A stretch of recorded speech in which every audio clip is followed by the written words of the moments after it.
I give to live where you are?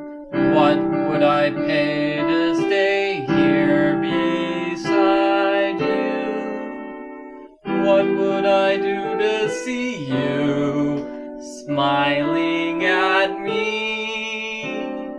Where would we walk? Where would we run if we could stay all day in the sun?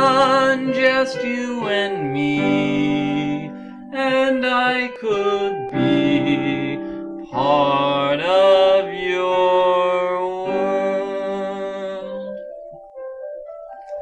Welcome to the GameCola podcast. We have a doozy of a podcast this month, folks. There are 3 segments. The first segment is Versus Mode. That's where the GameCola podcast crew, they get together and they discuss the latest news in gaming. Participating in this segment is Michael Gray, Nathaniel Hoover, and Michael Ridgaway. Nathaniel Hoover, after that, he went home to play some Mega Man, just leaving Michael Gray and Michael Ridgaway to star in the Michael and Michael show. The topic for debate is whether or not Legend of Zelda Wind Waker is a good game, with Michael Gray arguing against and Michael Ridgaway arguing for. After that, Colin Greenhalgh joins the podcast crew, and they discuss the games that are being released in March, and they also discuss what games they're playing right now, and basically, that's all you're going to hear in the podcast. So, I'm sure you're tired of hearing me talk about what's going on in the podcast. You want to hear the podcast for yourself, so let's get that podcast going right now. I don't know where, I don't know how, but the GameCola podcast starts now. Listen, it's true. GameCola crew talking to you.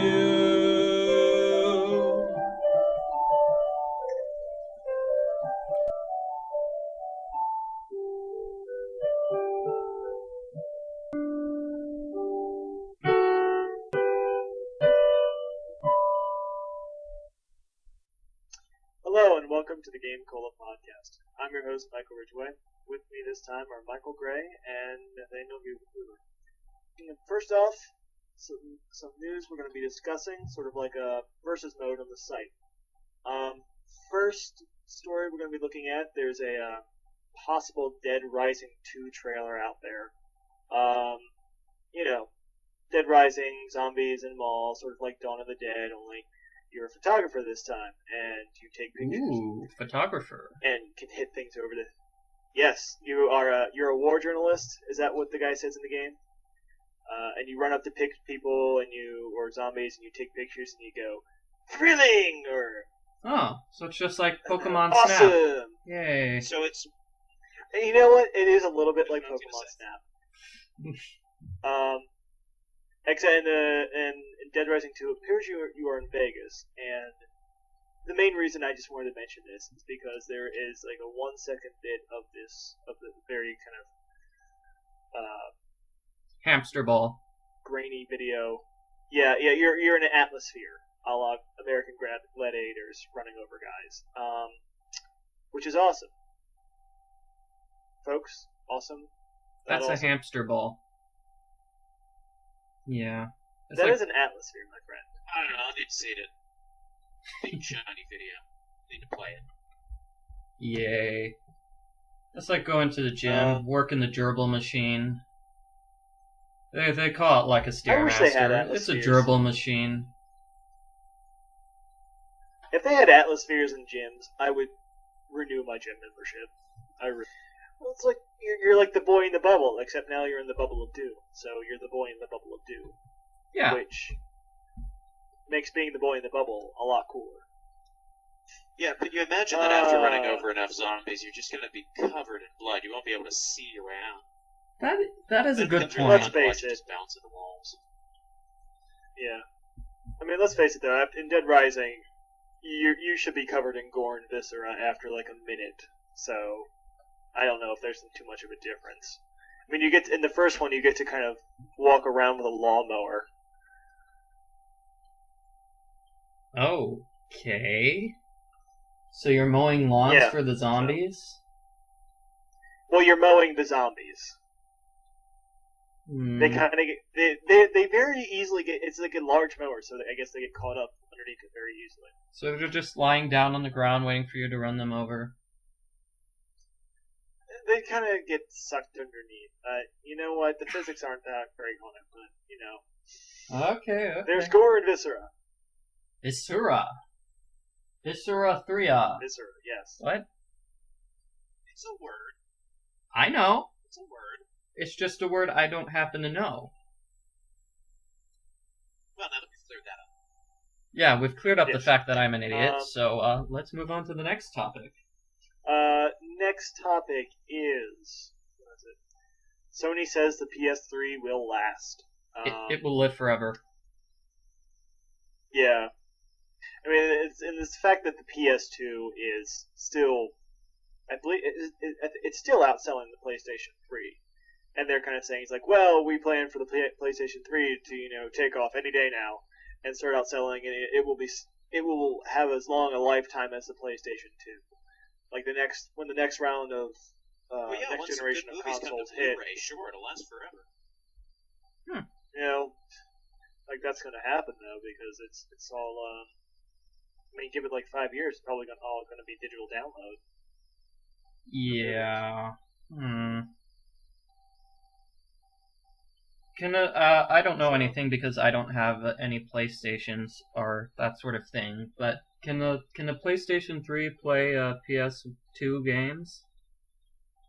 Yeah. Oh. Actually, I have one, and I bought it before they took out the PS2 hardware and switched to emulation software because I just prefer to have the hardware. I think it plays the games better. I hear the emulation software that they installed is pretty good, and it's one of the reasons they were able to drop the price. But I got mine when they dropped the price on the old ones, and then I got a Target card, so I got another $50 off.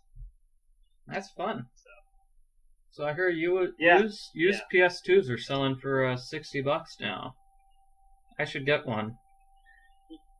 No kidding. Yeah, there's a lot of games on them. There's more playable games on them than there are on the PS3. So, it's not a surprise it's still selling well. Netflix on the Xbox 360. Netflix has a streaming service for the Xbox 360 where you basically just download movies onto the 360 and watch them there. And it's getting to be really popular. We talked about if Blu-ray takes off, that PS3 will probably be successful. But here we already see that this digital download stuff is really taken off as well. And you kind of cut out the middleman. Oh, you don't have to go through the discs. You just download it from Netflix and you're done. Ooh, that's fancy. Yeah. Too bad I only watch like a movie once every 3 months. Yeah. Do they have any Shirley Temple films on there? They probably have a lot.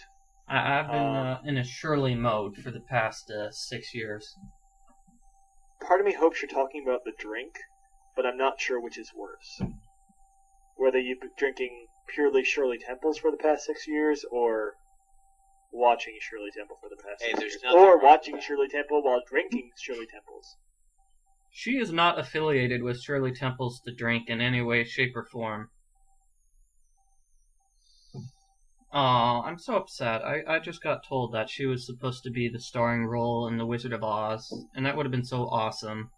Instead, they picked Judy Garland, who's like 50 years older than the character's supposed to be. Yeah, but she can sing. Yeah, but Shirley can sing too, dipwad. Not like Judy Garland.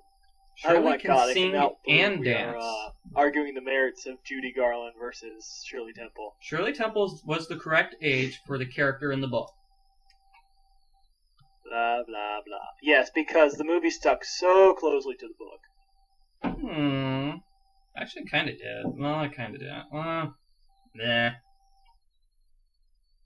Let me see. What other... news stories that I have here. Oh yes, a game called Let's Tap for Wii.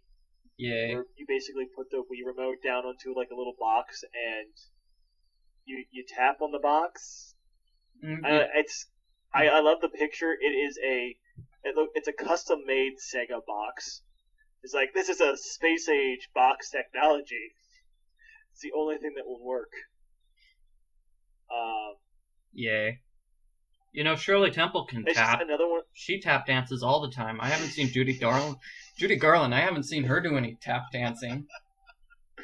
Well, maybe you will get your Shirley Temple tap game. Well, fine. Oh, wait, would that work? I don't know. You can make your hands be like her shoes, and it will be like a little tap dancing rhythm game. I don't know. Yeah, so it's basically Donkey Konga, except without the silly drums. Now you have a silly box. You have a silly box, and you were a little girl. Yay! It's the game that was made. It was the game that was made for Michael Ridgaway. Tappy tap taparoo. Tap tap tap taparoo. Yay, let's tap. Lastly, bad economy means lame games. Essentially, with companies, even though they're doing all right. I think bad ideas means lame games. It's true. Yeah, I read that article. EA firing 1,100 people. Guess it's a good thing they didn't respond when I sent them my resume. I'd probably be fired now. That's sad. Nobody has any jobs. Nobody can buy any of the games, which aren't being very good. Yeah. And it's bad for a third party. Is it bad for third party games? It might be bad for third party games because the developers are going to be spending more time on like established series like Mario and what. And they're not going to be experimenting with their really new out there games like Shirley Temple's Dance Along 2009. Yeah. So that's probably going to be delayed again because they won't be able to cough up the budget, and I'm sad. No opinion from you guys? They can dig. No, I'm too busy being sad. I'm wallowing in grief over here. Yeah, it's probably actually going to be a little bit worse for third parties. You're not going to see any of the bigger companies willing to take risks and invest in those interesting types of games. So you're going to see more of the same. And the interesting thing I was reading here is that EA and other big game companies are going to be focusing more on the Wii, because despite PlayStation and or Sony and Microsoft saying like, we don't consider the Wii a competitor, blah blah blah, the Wii is kicking their asses in sales, and the other companies are waking up as like, oh, well, we could make this $1 million game for PlayStation 3 or Xbox, or we could reduce our cost by half and make something for the Wii that's going to sell way more. What do we do? That's very, very interesting. Especially considering this month's mid-boss on GameCola saying that it sucks that the Wii is so popular. In some ways it does, because there's a lot of Wii games out there that I just don't touch, because I just kind of want to play my games with a regular controller. At the same time, it's Nintendo's golden goose.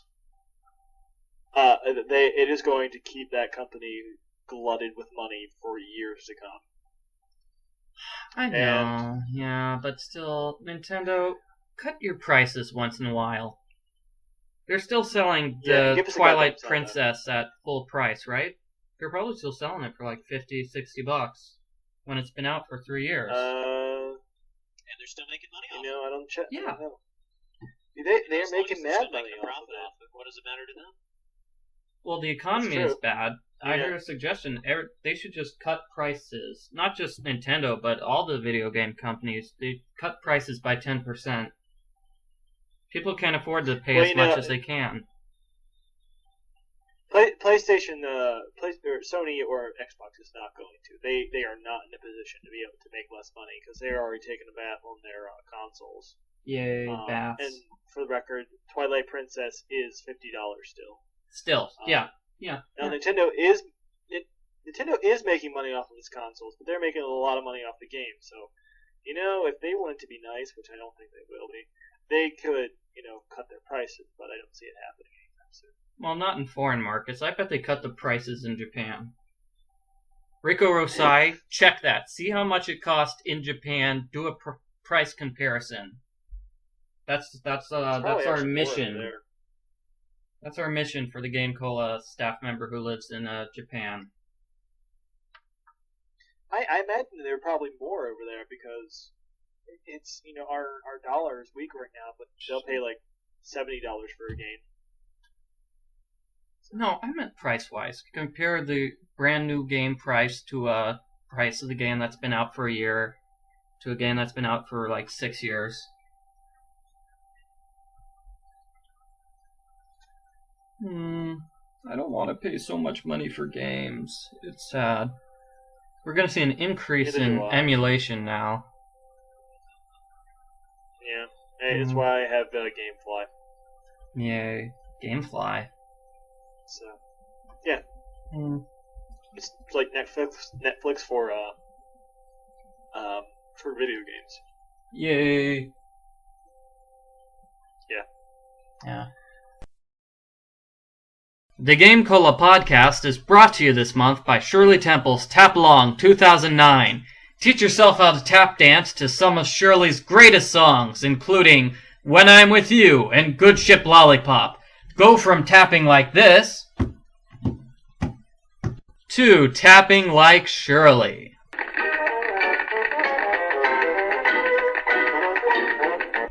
Shirley, should people get this game?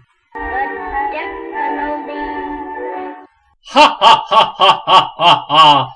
Thanks, Shirley. Remember, that's Shirley Temple's Tap Along 2009, coming out, hopefully, later this year. And now, back to the podcast. Welcome to the GameCola podcast. It's Michael Ridgaway and Michael Gray here, and we just discovered something interesting. Apparently, Michael Gray does not like The Legend of Zelda: The Wind Waker. I have risen to stoutly defend its honor. Michael Gray, why don't you start with your slanderous lies? Slanderous lies? You mean the veil of truth? I think I meant lies. Oh, you meant lies. Oh, okay. The main reason I think everybody, when they heard Wind Waker was coming out, they originally didn't like it was because of the whole graphics thing. Wank. We were promised the sweet Legend of Zelda game shown at, Space World 2000, was it? And we never got to see that, and I'm very sad. What do you think about the graphics, though? I think the graphics are... I still don't like the graphics. That's just a big problem for me, I guess. Even with the Legend of Zelda Phantom Hourglass, I'm still looking at it and going, God, this guy looks ugly. See, I did not care for the graphics at first. I will openly admit that. However, now that they've, had time to mature, well, they haven't really matured, but now that I've had some time to get used to them, quite a bit of time, I actually like them, and I like the direction it kind of took Zelda in that you have these very realistic-looking Zelda games like Ocarina of Time, Majora's Mask, Twilight Princess, but you also have these more cartoony-looking Zelda games like Wind Waker and Phantom Hourglass and the Minish Cap. That was and the other Four Swords and Four Swords Adventures and every other Zelda game since Wind Waker. I think the nice thing about that, though, it's called selling out. It's called selling out. That's what it is. Your mom sells out. That's right. That's right. I burned you. Ouch. I don't think that's it, though. I think that the more cartoony look gives them sort of leeway to not have to focus on such a gritty story. I mean, you look at Twilight Princess, and the world is kind of dark, and it's I have issues with Twilight Princess too, but that'll be for another podcast. Another time. Yeah. It's dark, and it's got this. It's got a decent story. I mean, the characters could be better, but at least with like Phantom Hourglass and Minish Cap, I think the cartoony style really gave them more leeway just to kind of play with the dungeons and just let the person experience the game and have fun, and not be doing like, oh, I have to go save Ilya, what's her face, that gets kidnapped at the beginning of the game. I don't even remember. She's not very memorable. And then you have Hot Midna at the end of the game. What the hell was up with that? And that's because all the women have to be hot. It's true. It's true. In the Ocarina of Time, all the women grew up to be babes, right? Yeah, you know what I want to see? Except for Saria. Aww. I want to see a Zelda where the princess turns out to be a chubby. Yeah. Link, or a fatty, and Link's a chubby chaser. Or Ganon is. That would actually be kind of interesting. But I think, I'm not sure. Oh, great, now we're off topic. I didn't have a problem with Minish Cap.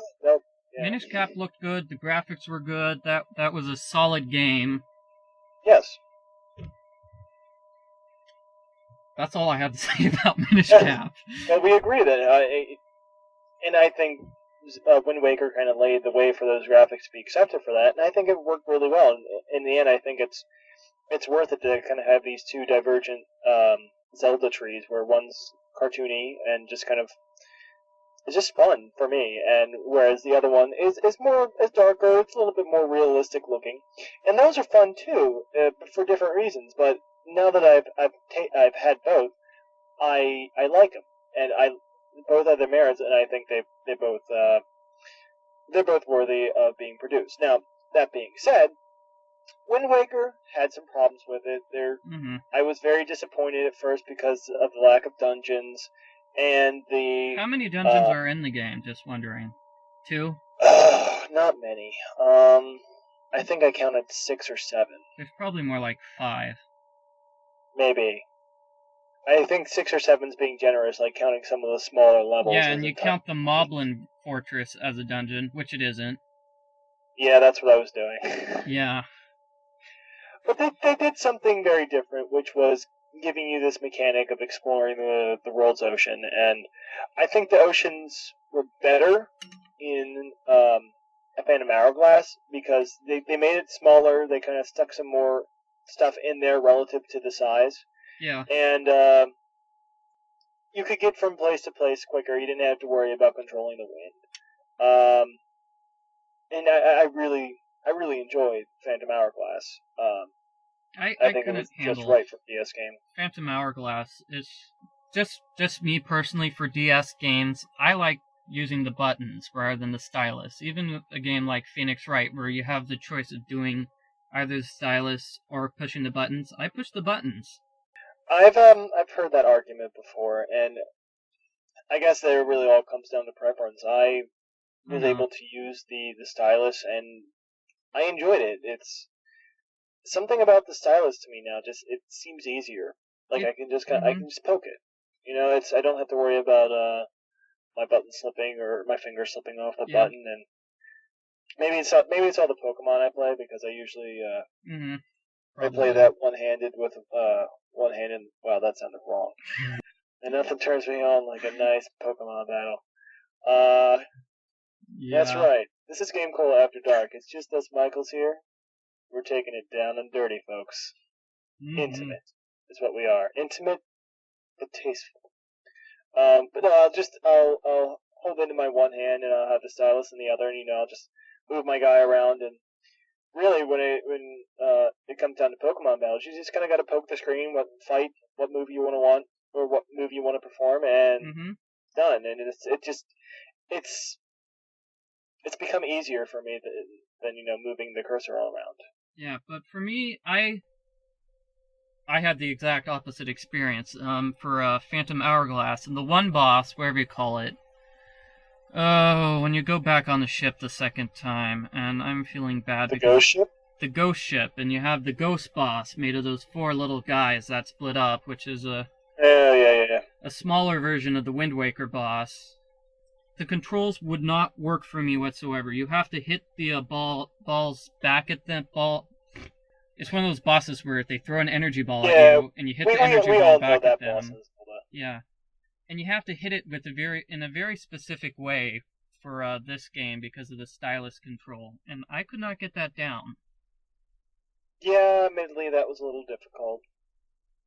I mean, it's more like it took me like 3 tries, 20 minutes or so. Lost all my hearts in every battle. It was just ridiculously challenging for me. I didn't like that. It's fair. You know, although I've always found those battles harder. Ever since they left the Super Nintendo. Even on the on the N64, basically either when they went 3D, they got a lot harder because I guess you had to judge depth. Phantom Cannon, yeah. I can time it. Some people can time it with the bottle. They're amazing. You mean they can use an empty bottle to deflect the shots? I've never seen that. That's possible. You don't need to use the sword, but you can use an empty bottle, and some people are good enough that they use the empty bottle to defeat the boss.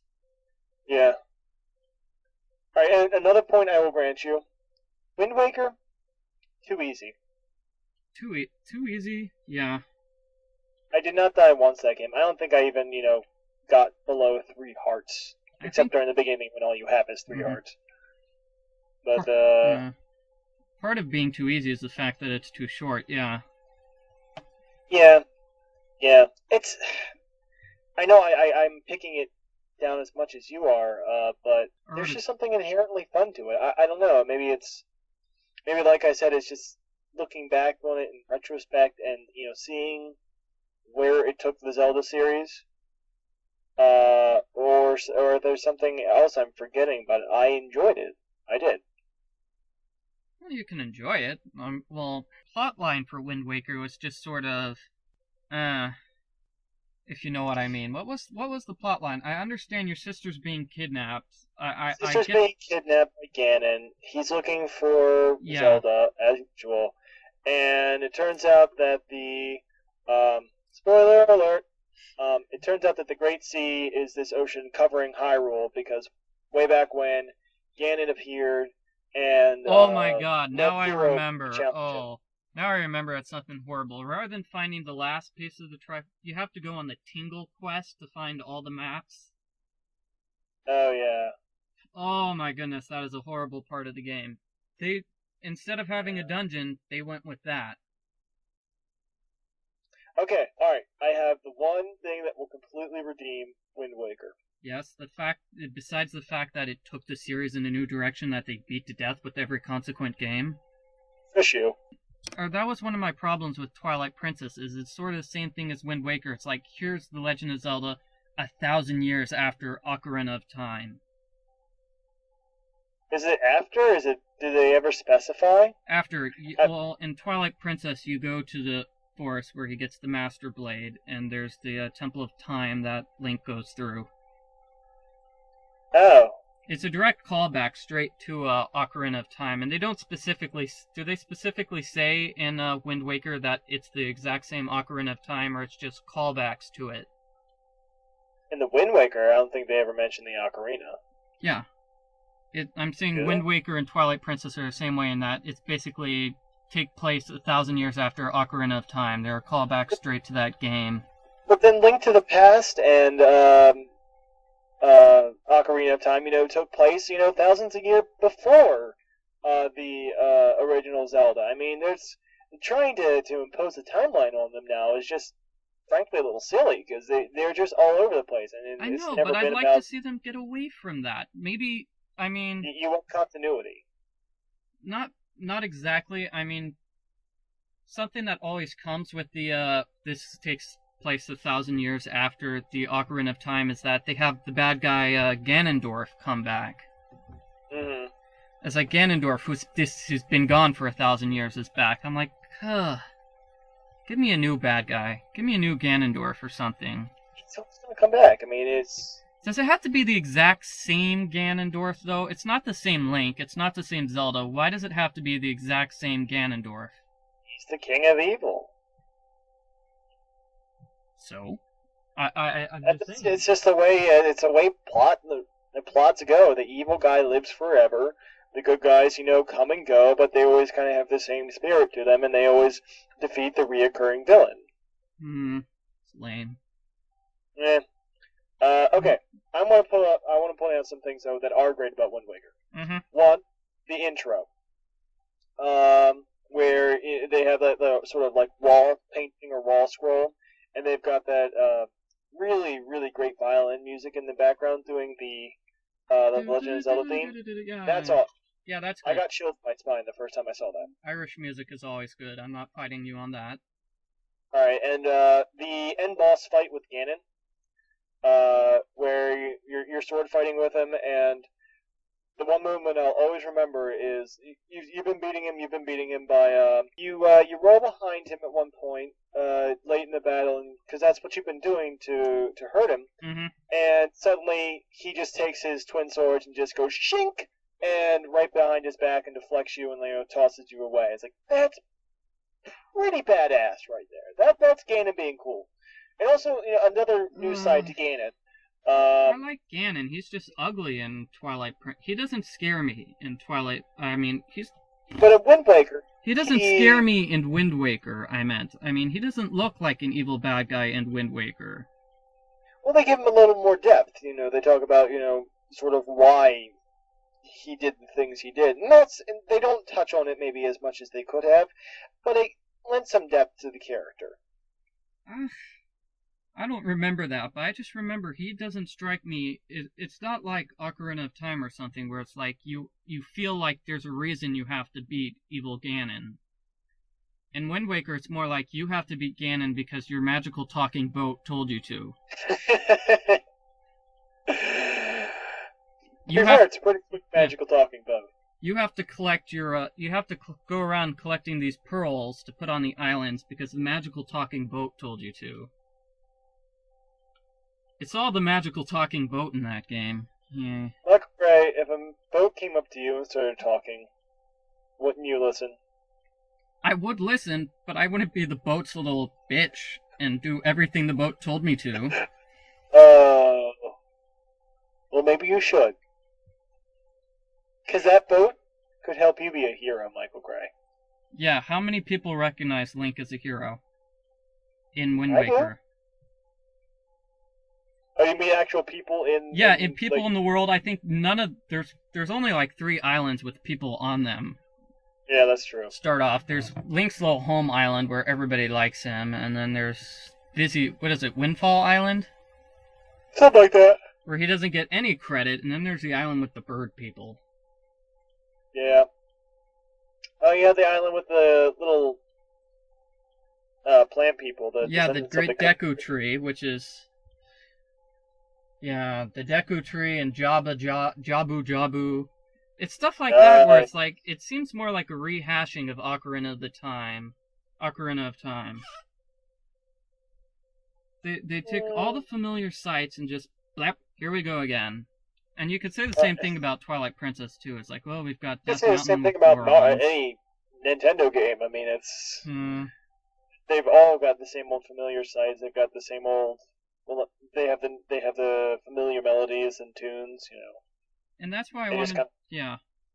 And that's one of my problems with Wind Waker, is that it didn't take the series in the way it was going. When I think of the gap between Ocarina of Time and Majora's Mask was taking the series in a completely new direction, which wasn't just the exact same old thing. That's true. I would actually love to see another Zelda similar to Majora's Mask.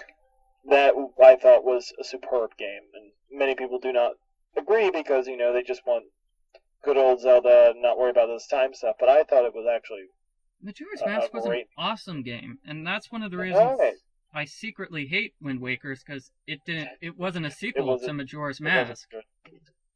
I want to know what the hell happens after Majora's Mask. They left us on a cliffhanger about Skull Kid meeting Saria. Yeah, that would be interesting. Well, that's what fan fiction is for, I guess. Saria and Skull Kid slash fiction. Whoa! I don't think it's not slash because it's not slash because one of them's a chick and the other's a dude. Is slash only gay? Slash is gay, yeah. Oh, okay. That's I what didn't slash know it stands was. for. I didn't know it was exclusive. Tetra is really Zelda. That's another thing that they just copy-pasted from Ocarina of Time. That came out of nowhere. That was weird. Had we ever heard of Zelda at any point in the game before then? Nowhere. That if you go into her quarters, you can totally see all these Triforce artifacts all around the place. Like she's been looking for them because she's been called to them because she has the effing Triforce of Wisdom in her because she is Zelda. Really? Did they say that? Did they ever say that she is looking for the Triforce? If you look, it's implied if you keep your eyes open. I know it's implied. It's also implied in the Undersea Castle when you take a look at some of the photographs in the wall, and you'll notice the people that are standing around Zelda look just like the pirates. I mean, it doesn't come out of nowhere. Mm-hmm. What do you mean it comes out? When you were playing... That's something you notice only in retrospect, and not the first time around. No! When do you That's go in something I was like going through is like, so Tetra Zelda. Tetra Zelda. Tetra Zelda. I get a game, Tetra Zelda, just tell me. I was the exact opposite, it's like, oh, so Tetra Zelda. As soon as I saw that stuff, like, so Tetra Zelda. Right, game? Right. You just want to tell me? Game. Just go. So. That's lame. That's kind of lame. Although that Undersea Castle part was cool. That was one of the reasons I liked the game. Yeah, that was really awesome. Yeah. What else did I mention in the 10 reasons? Why else didn't I like the game? I can't look it up. Because you're lame? I can't look it up because it's lame? No, I think you didn't like it because you're lame. I'm pretty sure that was like reason number one. Reason number one? Because Gray's lame. Oh, there's Link's stupid little dance he does every time he beats a boss.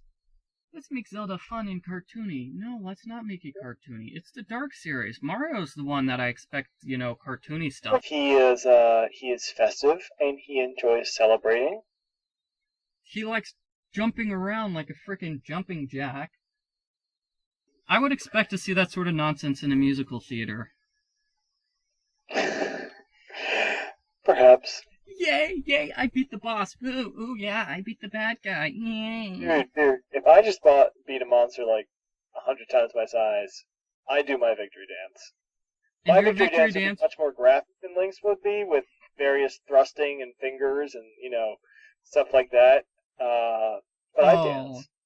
Yeah, well, I can give you dancing, but I'm kind of cooler in Twilight Princess, where it's like, oh, I just killed the bad guy, I'm just going to put my sword away like a badass. We will find you a giant monster to kill, Michael Gray, and we will see how you react after you beat it, should you survive. Yay. And if you don't, I shall take over the 10 reasons and tell everyone why Michael Gray was wrong about Wind Waker. Oh, boo. Oh, the impossible jumping challenge. What else did I say I didn't like? It's not impossible. It's easy. That is a fucking impossible jumping challenge. I could easy. not solve that jumping challenge for the life of me. You jump across the room on the barrels, and then you grab onto the ropes later. Mm-hmm. And it doesn't work. It does so. If I had this game anymore, I'd show you footage of me trying to beat the game and beating that challenge just to show you how impossible it is. And then I would, fire up the game and show you, it's like, okay, I'm jumping, and I'm done.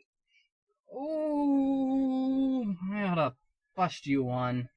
What characters were in Wind Waker, though? I think the game would be much better if they, say, cut out 10% of the islands. Instead of making like a 10 by 10 map, they could seriously cut it down to a 6 by 6 map without losing pretty much anything. You're right. You were right on that. If they cut down the map, up the dungeons, let you kill Tingle. Let you kill Tingle. Tingle is evil. Yeah. You know he got his own game? Yeah, several. So he has several? Yeah. I only knew about the one.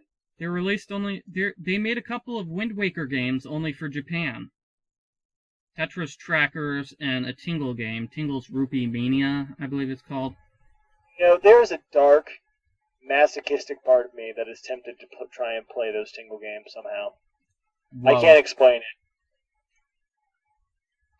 I mean... No, stay away. Don't. I know. I'm like an alcoholic. It's just there's a part of me it's like, maybe it's not that bad. It is slightly associated with Zelda, and then I see my hand wandering to the mouse button, to the mouse to click on the buy, and I just have to slap my hand away. It's like, no, we are not going to buy that. No. Yeah, and see, folks, this is why Michael Ridgaway likes Wind Waker. He can't stay away from horrible games. You heard it here. I can too. I just proved I can. I have not played it. I know of it. I have not played it.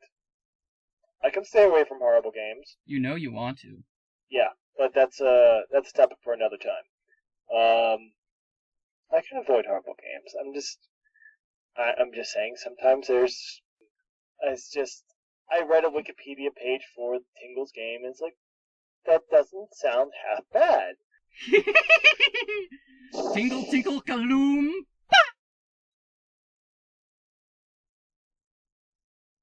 There aren't any fairies in Wind Waker. Yes, there are. Yeah, but Link doesn't have a fairy like Navi or whatever the other fairy is. Thank God for that. Tattle. What do you mean, thank God for that? Thank God for no fairies. Yes, that's what I mean. They're annoying. Z targeting is awesome. Hey! Listen! Hey! Listen! Yeah? Listen! I'm listening. It's helpful hints for people who haven't played the game before. Who the hell has never played a Zelda before? I hadn't. Well, you, sir, are a sad little man. That's why I like Ocarina of Time. I didn't have any problem with Navi. I always liked having the option of being able to call on her for help if I didn't know what the hell is going on. Alright, but that's fine, but still... Yeah, that's fine. Cut it down after an hour or so, before when you realize, like, oh, this is how the game works. Oh, that's how I do this. And maybe she can say, hey, or listen, every once in a while when you've been stuck for a bit, but, as soon as you get to a suspicious door, she won't shut the hell up. Hey! Past the first dungeon, she doesn't do that anymore. Past the first dungeon, she works in the exact way you described, which is she doesn't talk unless you've been dicking around for like a past hour or so and can't figure out what to do next. She still does that. I'm going to come to your house, Michael Gray, and for a day I'm going to follow you around. And, when I see something interesting, I'm just going to go, hey, Michael Gray, look, you can get food there. Get food. Give the money. Get food. I'm going to give you a text dump of the game. We'll get a text dump of the game and see how much Navi has to say compared to everything else in the rest of the game. She does not say all that much. All right. Do it. I will. And I'll link to it on the GameCola podcast. All right, fine. Yeah. Mm-hmm. Okay. Yeah. Fine. Yeah. Fine. Maybe we should move on to new releases before we just, start calling each other names over the. Well, we've already devolved to calling each other names on the podcast, but Okay, fine. Yes. We should move on. Hey, Mr. Beethoven? Leave me alone, I'm busy playing piano. If you could excuse me for just 1 second, sir, I want to ask you what you think of the GameCola podcast. The GameCola podcast, eh? Well, I guess I could say I've never heard anything like it. Well, there you go, folks. Even Ludwig von Beethoven thinks that the GameCola podcast is awesome. Alright, welcome back to the GameCola podcast. We have some sad news for you. It is no longer the Michael and Michael show. We have the illustrious Mr. Colin Greenhalgh joining us. I know you all were just enjoying the very, very intimate stylings of myself and Mr. Michael Gray, but For you know, three the can be fun, record, too. I would like to say that nothing that happened between the two of us was ever considered intimate. Deny it all you want, Michael. You know what happened. Maybe between you and Tingle, that was intimate. Yes, but not me and you. Oh, there was some intimate tingling, I'll tell you that. Oh. I do not want to know what I missed here. Oh, dear. Anyway, moving on to some of the games coming out next month. First and foremost, and most importantly, we have Guitar Hero Metallica Yeah. that our own Mr. Greenhalgh has been working on. Would you care to talk about it? Yeah. Well, I actually have no idea how much I can actually talk about legally, but it's been announced, so I guess I can say a few things. It's actually one of the, from my opinion, the best looking Metallica game coming out right now, or not Metallica game, Guitar Hero game. It's the only Metallica game. It's really good. I mean, I don't know if anyone's a big fan of Metallica on the podcast. We're good. I've never heard of any of the band. I've never heard of any of the songs that any of the bands play for any of the Guitar Hero games. So it just doesn't faze me. Okay. Have you played a Guitar Hero game, or just know of it? I've played Guitar Hero games, and it's stuff from famous bands that I've never heard of because I don't listen to music. Oh, okay. I'm stuck with It's just a music game for you then. Yeah, I'm stuck with an old car, and all I have are tapes. I inherited a car from my grandma, so I have her tapes from the 30s and 40s. So I know the best of the 30s and 40s. Do you know Ink Spots? I know what? You know the Ink Spots? Because they're good. The Ink Spots. I don't know the bands. It's all just cover music of the great songs of the 30s and 40s. Sorry. Are they vinyl? Do you have a vinyl player in your car? Vinyl? Record going? Old. Actually, no. Gramophone? I have a Victrola in my car. An That's what I 8-track player? use. Mhm. That would actually be pretty badass. Having an 8-track player? A Victrola.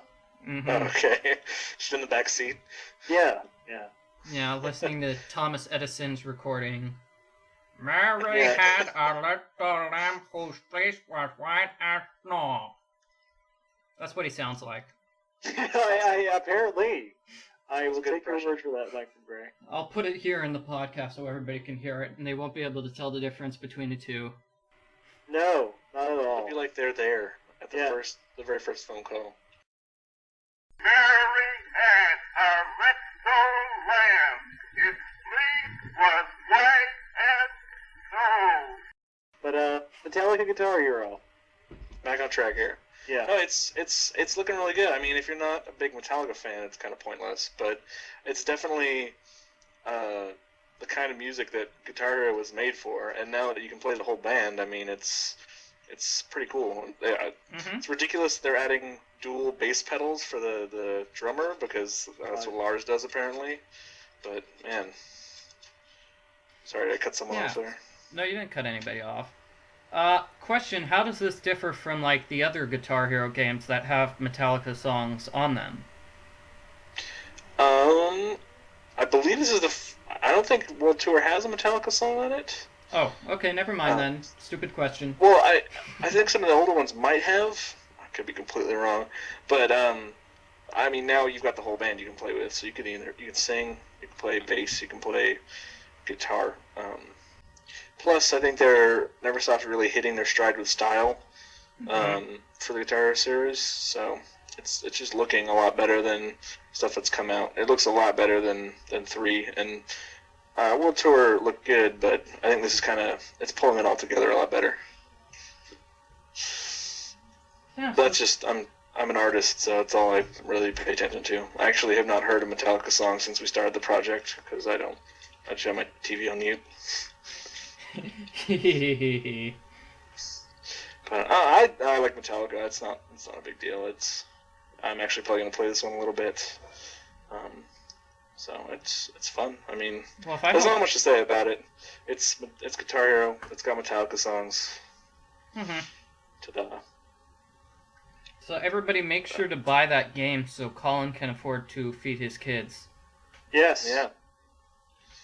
My 28 estranged children. Folks don't want them to go hungry, because then they'll come for you. Yeah. I know where you live. One podcast listener.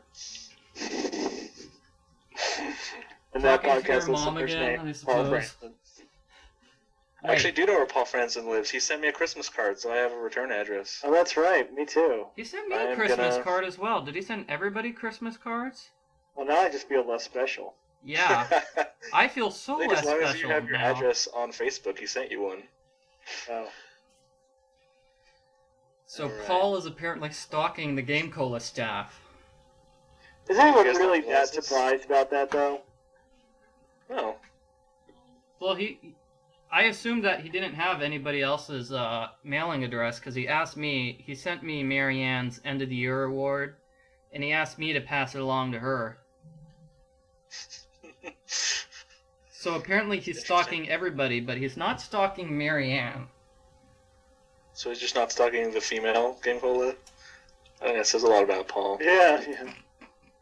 This is awkward. Just a little bit. So, other new games coming out in March.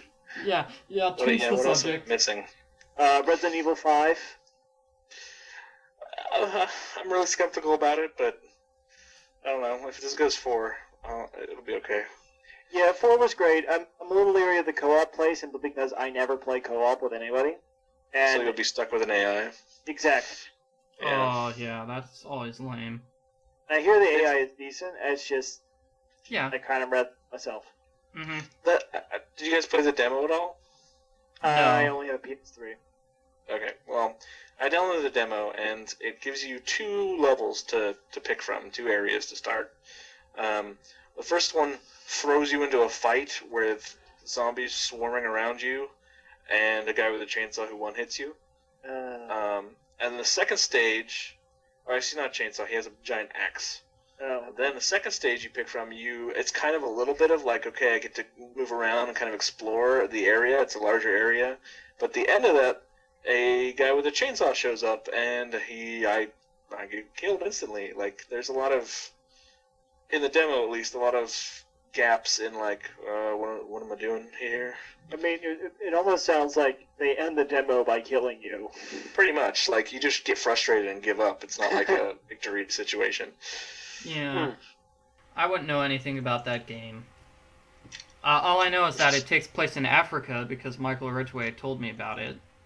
Yeah, and there's been some racial overtones in the coverage, or racial issues regarding, Leon Kennedy, or is it Leon or Chris? One of them. Having to kill hordes upon hordes of African zombies. I tried to explain to Michael Gray, they're zombies. They're not people anymore. Other games coming out. Math Blaster. Yay. There's a new Math Blaster coming out. Yay. Yeah. Final Fantasy Crystal Chronicles. How's that? Talk about that, Ridgeway. Well, I don't know too much about this one. I hope it's better than the DS one. I really hope it kind of goes back to its roots with the GameCube version. It should be interesting because we're seeing a dual release on the DS and the Wii, which either means maybe interconnectivity or more likely that it's just a kind of crappy game being released on both at the same time. I can't help but be hopeful after, based upon the really great memories I had playing the first one, but I have to be pragmatic here. So what's different about this one from the one that came out on the DS a little while ago? No idea. Yeah. Is it like a remake, or? Give me 3 seconds, I will look it up, but I have absolutely no idea. I only just heard about it today. Yeah. Did you play, are these games multiplayer? Because you just mentioned you don't do co-op mode in Resident Evil. Do you do multiplayer with Crystal Chronicles? See, I did it on the first one, and that was with my brother because, we were living together at the time. Yeah, the only thing I can find is it's an action role playing game. So it's the thing. I'll tell you the thing I really loved about the first one. They had these neat little kind of storybook setups for each level, and then that type of co-op mode. Now, if maybe with this they could do more Wi-Fi interconnectivity. Ooh, that would be good. Yeah, so you could just pick it up on the Wii and kind of play like that. I'd play That would with be great. you, even though we're on opposite sides of the country. Is that possible? That could be possible. Oh my! We could go adventuring together, Michael Gray. Oh my! Oh my! Oh my! Goodness. That could be a podcast. You and I, playing through a level and yelling at each other. Yeah. Huh, so, sounds like Crystal Chronicles. We'll have to see when it comes out, but it sounds like it could be pretty good. Could be interesting. It's not one of the normal Final Fantasy games, which means it has to be, that's points for it. Ah, dear. It's not Final Fantasy 1 or 2 or 3 or 4 or 5 or 6. Or any of the other Final Fantasy games, which are exactly identical in every way, shape, form. In that they have Roman numerals in their name. Yeah. How many Romans actually play the Final Fantasy games? None. It's stupid. There's no longer a Rome, right? What? Right. So getting back on topic, well, speaking of, wars and killing people, Halo Wars coming out. Yay! Somewhat radical divergence from typical Halo in that this is a tactical game, Mm-hmm. not a first-person shooter, and not developed by Bungie. And one can only wonder what's going to happen with it, because it's obviously not going to appeal to the same base that Halo does. Whether they're hoping to pull those people in by slapping the name Halo on it, or if they're completely going in a completely different direction, trying to grab a new demographic, one can't help but wonder what the hell's going to happen with that. I think you underestimate the amount of people who are actually enjoying the Halo storyline, because I'm not one of them. I think I've never played Halo 2. Halo 2 is the only one I've played, and I've seen some stuff from Halo 3, and I don't see a storyline. Well, there's apparently a lot of storyline involved. You can pick up some books that I'm sure are Oh, that's right, they do have well all the written books. Mm-hmm. in a huge font, so perhaps maybe you can do a book report on them in third grade. That's a column I want to do, but with the Phoenix Wright books. They have books? Yeah, the Miles Why Edgeworth have I not been Files. told? The Miles Edgeworth Files is the name. I'm not sure if it's a book or if it's a graphic novel, but in any case, check it out. Back to Halo. I just think there's a lot of people who actually surprisingly enjoy the storyline, whatever of it there is. Alright. There. And I think Halo Wars is probably going to be the storyline of it, at least, is probably going to be told a lot better, because you could tell so much of a better, large story through an RTS than a first-person shooter, if you ask me. Yeah. But I think also the appeal of, when you're playing Halo, especially 3, it seems that there's a large amount of time where there's a whole bunch of other people running around helping you and shooting stuff, and Yeah. I think there's a lot of questions about, what would it, you're the superhero the whole time. What's it going to be like to be a grunt? Whereas you don't really get to be the grunt. You get to be a whole bunch of grunts, but it's still that same sort of military feel to a game where originally you were just a superhero. Fair. Yeah. I can't buy the game, but it sounds good. I'd rather play it on a PC. Yeah. And last but certainly not least, Pokemon Platinum. Pokemon Platinum? What's Who's Pokemon? going to throw down some Pokemon battles with me? I'm not going to announce any Pokemon battles Empty with you. silence. I'm not Is that poking 'cause you'll anything. lose? I'm not going to lose. I'm the very best. The best there ever was. The best there we'll have ever, to test that. but not the Yes. best there ever will be. To catch them is my real test, to train them is my cause. This is the third week you've sung the song, and Oh, he's Just quoting get the into it. Pokemon song. There's a Pokemon song? Ugh. You're so out of the loop. Seriously. Hey, you know what'd be really out of the loop? Following a TV show that was popular 10 years ago. That'd be out of I'm the not- loop. I just know the song because it's catchy, but I'm Out of the looking loop forward to to follow it. it 10 years ago? I am looking forward to it. It is nothing too new as far as Pokemon is concerned. Mainly, they've thrown in some new legends. They might have some different forms. They'll have some new moves, some new stuff you can do with the Pokemon, a new kind of battle frontier that's opened up once you beat the game. But that's pretty much it. But for the devoted, it's like manna from heaven. And I will be taking my newly trained Pokemon to the national tournament they announced that's going to be traveling around the United States looking for the very best, the best there ever was. And hopefully myself or one of my Pokepal crew will advance. So. Why don't you pimp your guys' blog again? Yes, East Coast Pokemon League.blogspot.com. Pokemon, I think I'd appreciate it more if I had more people to play it with. Like, there's that whole, underground hide and capture the flag thing in that last one that I just never got to. I never do. got into that really, either. Mm-hmm. So. They're releasing Pikmin for the Wii next month. They're re-releasing the GameCube version with, Wii capabilities. Meh. Anybody excited about that, or it's just blah, rip-off? I might pick it up because I've played my friend's copy of Pikmin, but I've never owned it. So. Well, that's cool. It's worth playing. It's very good. Well, I was just gonna say, I think the Wii, the control style, might actually suit Pikmin really well. Oh, yeah, yeah. maybe. But they're gonna release, they're probably gonna release Pikmin 2009. That's what's gonna happen. They're not gonna release a Zelda game. They're gonna release Pikmin. And then they're gonna release Mario, and then no more... They won't have even started on Zelda for the Wii yet.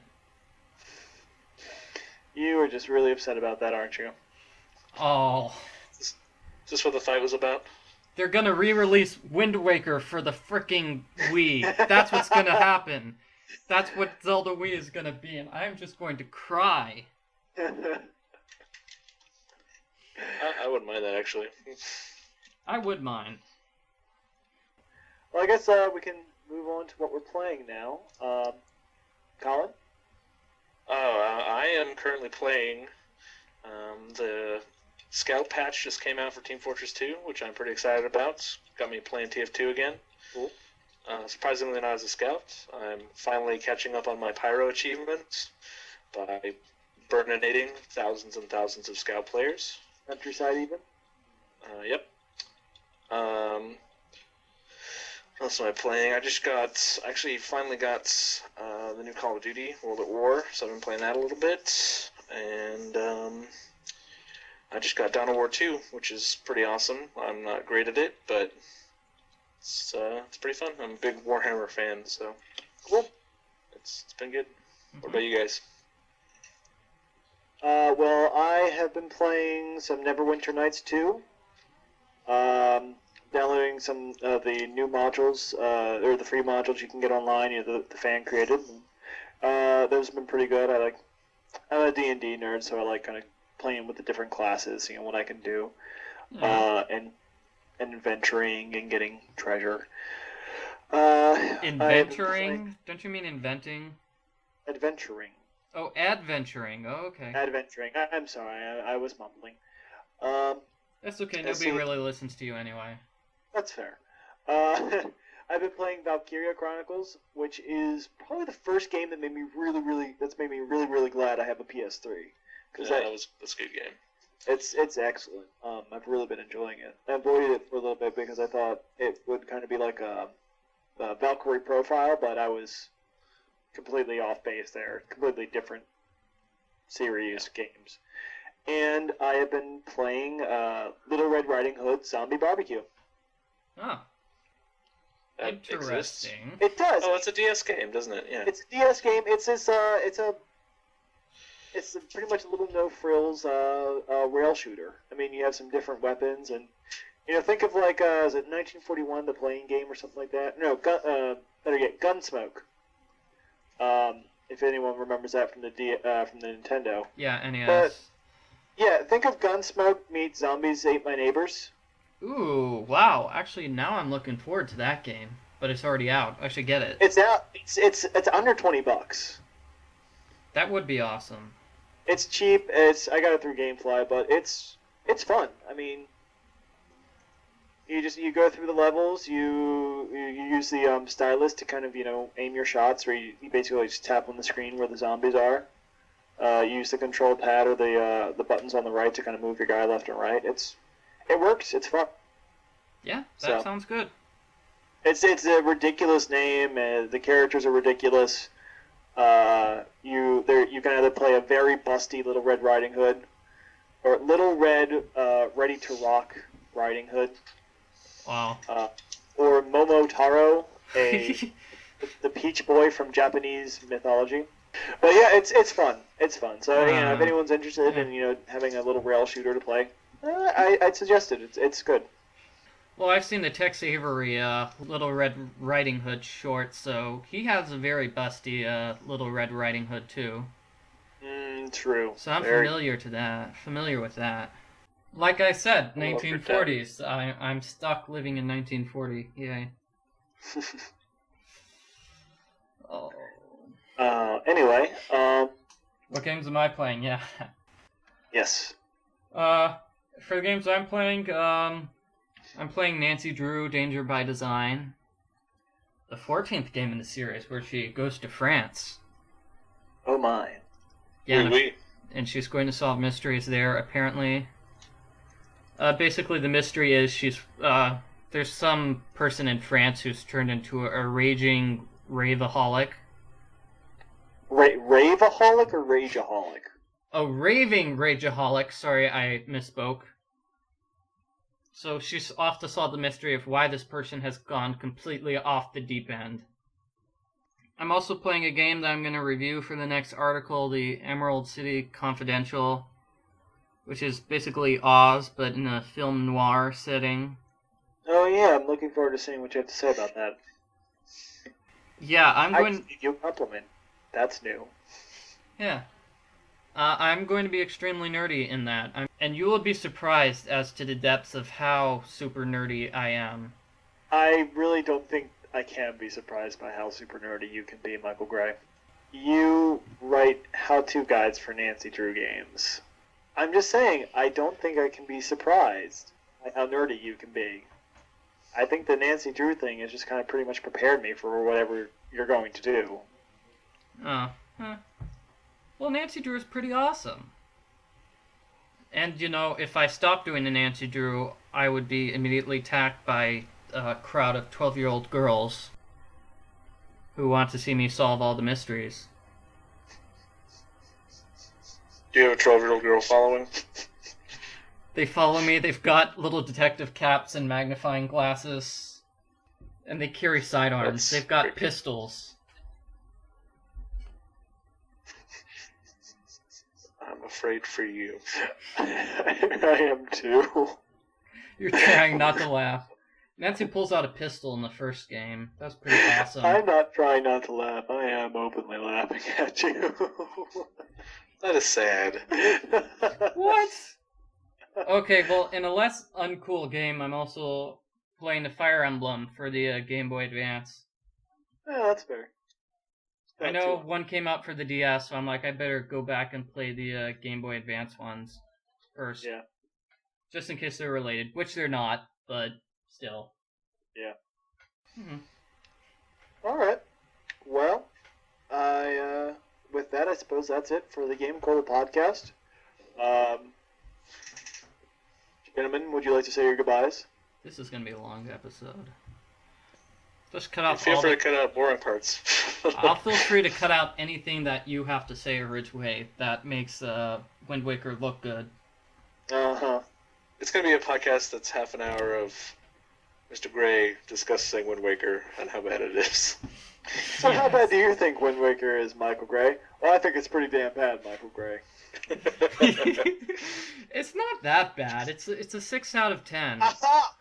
And I wanted a 10 out of 10 like the other two Zelda games. That's what I was expecting, but it's the 6 out of 10, and it made me sad. Well, on behalf of all of us here at the GameCola and the GameCola podcast, thank you for listening, and we'll see you later. She's thinking of going home, that it's old and it's totally over now, and it's old and it's over now, and it's over now, I can see myself.